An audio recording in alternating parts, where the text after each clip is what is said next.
असां चऊं था त अवाम वॾी ताक़त आहे।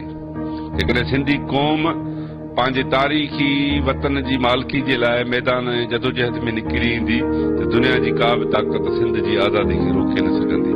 हाणे उहो क़ौम जे मूड ते छॾियल आहे त या हू पाकिस्तान में रही करे हमेशह जे लाइ ग़रक़ थियणु चाहिनि था या सिंध जे आज़ादी जे लाइ जदोजहद करे पंहिंजनि ईंदड़ मुस्तक़बिलनि खे संवारे उन्हनि जो मुस्तक़बिल बचाए सघनि था।